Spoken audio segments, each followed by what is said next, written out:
so he's probably like. We have 5 suspects? I have no idea. You look like you thought about it. Are they in this room? I think it was like 4 or 5, something like that.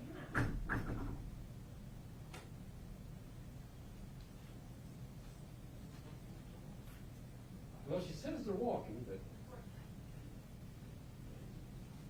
I don't know how fast he's walking. I don't know, either here or the other one.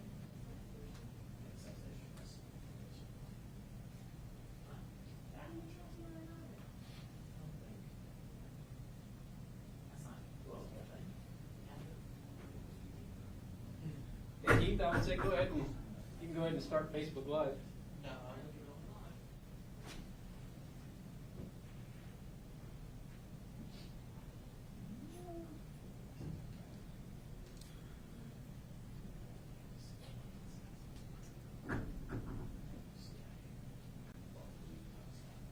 just texted you.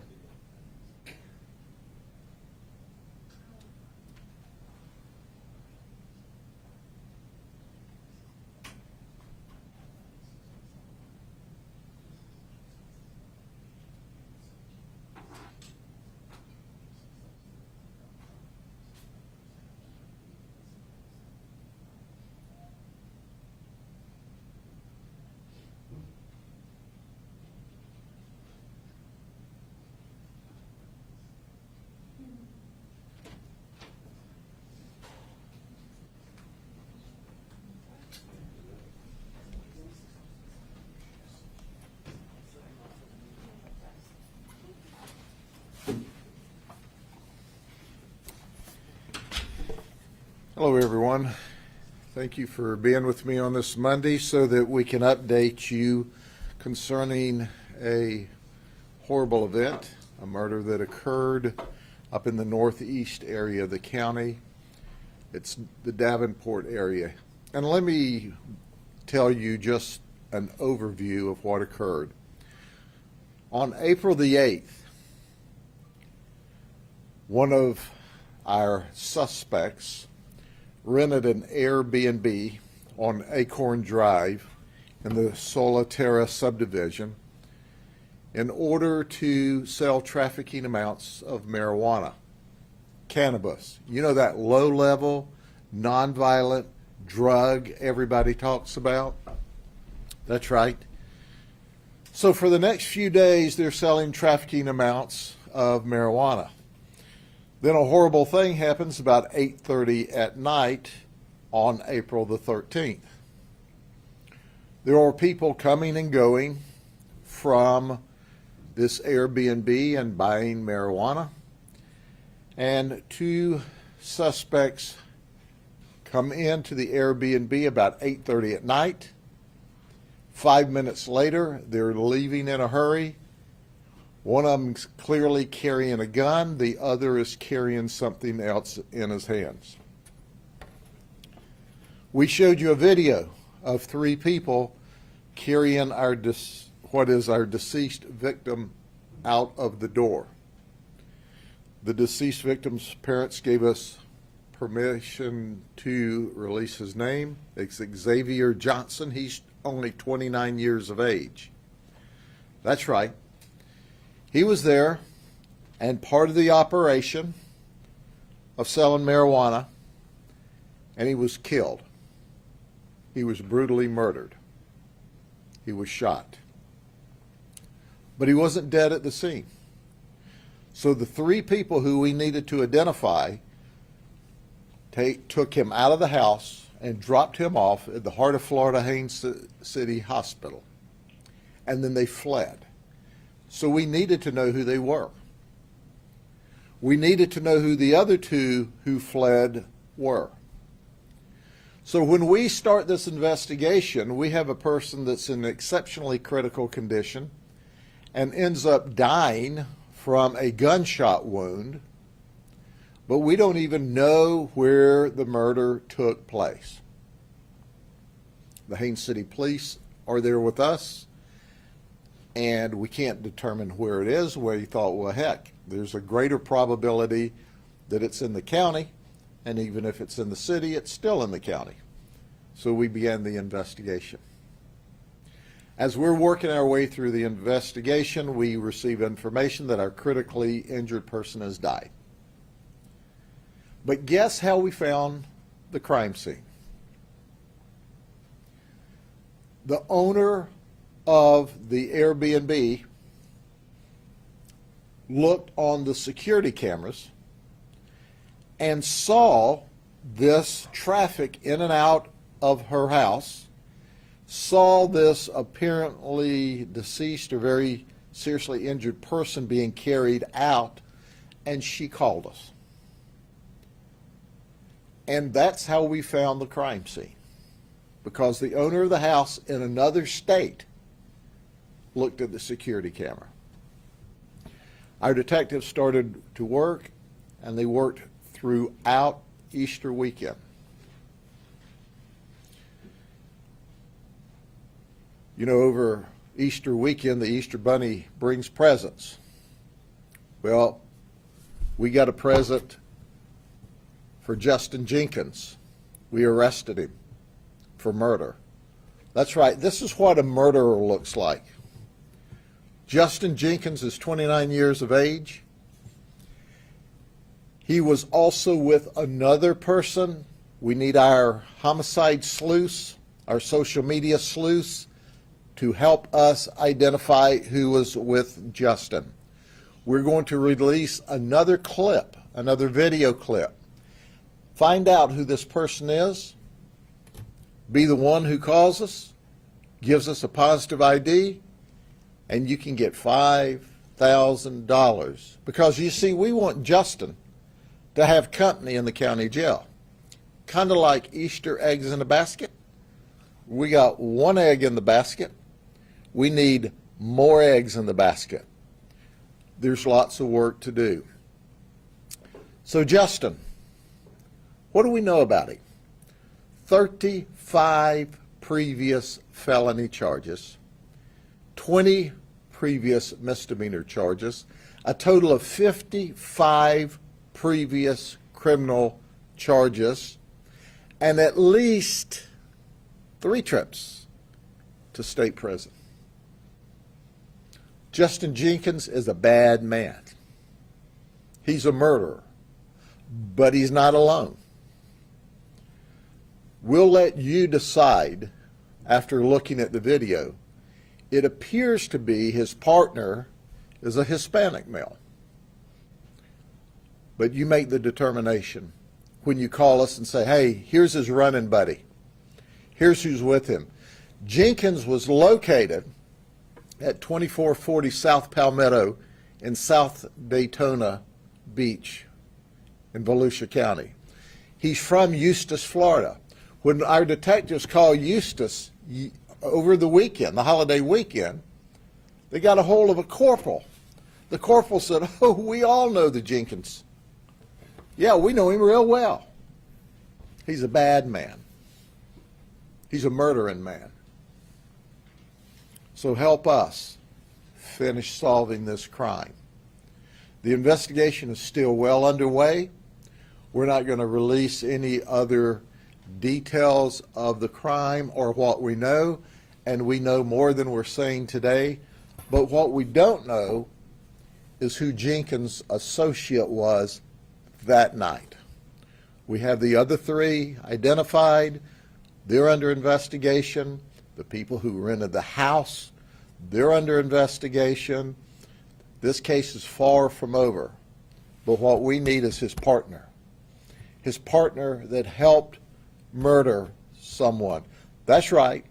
Justin Jenkins and his partner came all the way from South Daytona to Davenport, Florida, to, as they say, hit a lick, to rob at gunpoint a dope dealer, a marijuana dealer, and in the process murdered the guy.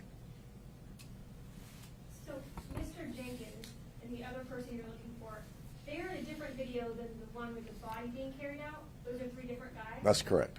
And the body being carried out, there was a guy on our Facebook page saying that those guys carried the body out. They're not suspects in this, are they? Oh, yeah, they are. So the guy on our video, was it Tyrone or something like that, Chris Customs, says that they were victims and that this was his best friend, and they brought the body to the hospital and they were just renting the Airbnb, is that? Yeah, tell Tyrone his buddies are in trouble. We're letting nobody out of the box. Or, since it's over Easter weekend, we're letting nobody out of the basket. Okay? Everybody's in the basket. We know he shot. We know he brought a partner with him. But others involved in the sale of the cannabis, the renting of the houses, all the other partners involved there, they're all involved too. And by virtue of someone being murdered during the process of committing a felony, they are subject to felony murder charges as well. So everyone involved. Everybody that's involved in the Easter basket. So the owner of the home is the only innocent person here. The owner of the home is certainly innocent. That person is well out of state. Airbnb rented the home. They were selling trafficking amounts of marijuana beginning April 8th. But be sure one thing, the Easter Bunny's still at work. We're going to get the rest of the participants, okay? But we need your help. We've got super sleuths out here. We had our, what I call citizen, community, homicide, social media detectives, help us identify the three. Help us identify where we are now in the investigation. We appreciate your help. Way to go. Now we got one more to identify. You said Mr. Jenkins came from where to commit this crime? He is originally from Eustis, Florida.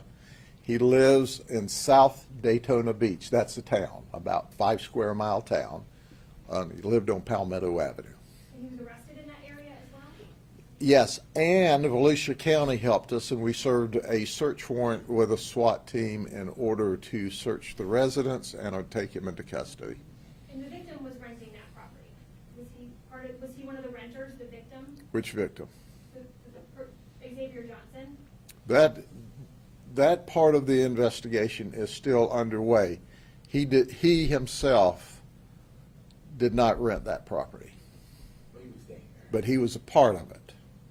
The victim was also there, profiting from or being a part of, and it cost him his life. It shouldn't have cost him his life.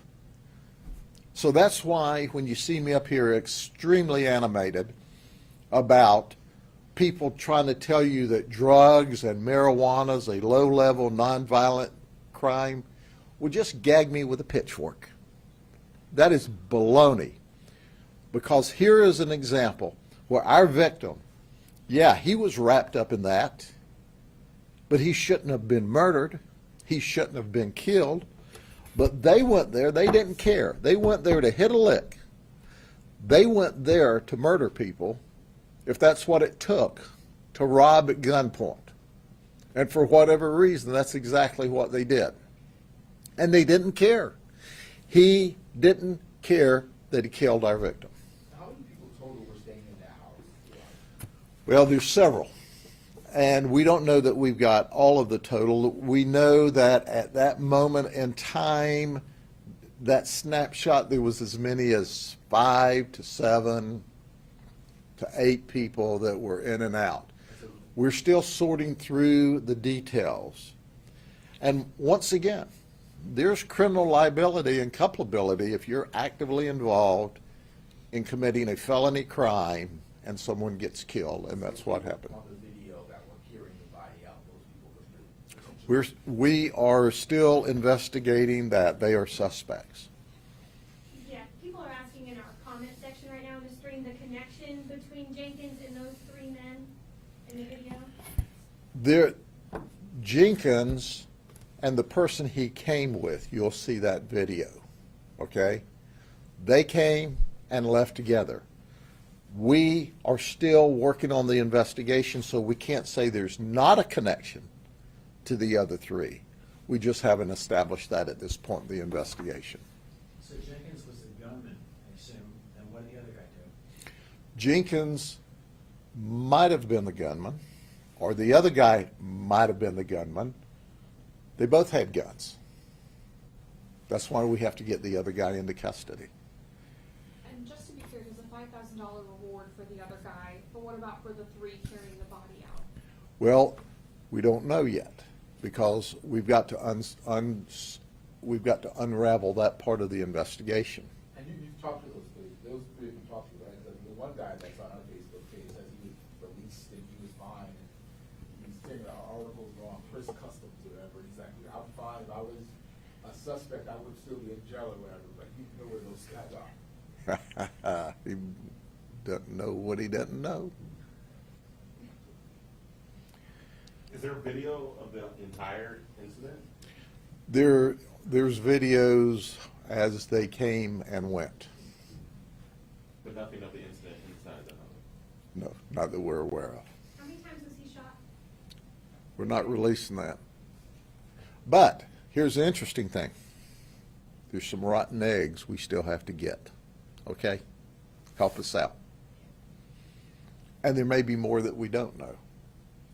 But what we do know is that we've got one of the two principals, and we're looking for the other principal. And the others are just apparently collateral images or collateral suspects in the other piece of this investigation that's ongoing right now. So does that mean they were either there because of buying, selling, departing? Don't know yet. It's under investigation. But if the right people call and the right people talk and the right people tell us, then that'll help us sort it out. But as the sheriff's office, we see in our report that those other guys are also suspects in some form. That's accurate. At this time. Since we're streaming right now, are we able to see the video? Sure. Are y'all ready to turn it on? Okay, I thought they were going to give it to you after it was over with. All right, let's look at it. Whoop, he steps back. It's the second two. That-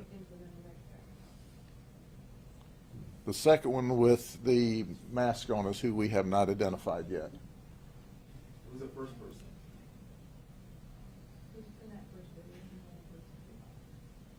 Whoops, see him come out with a gun?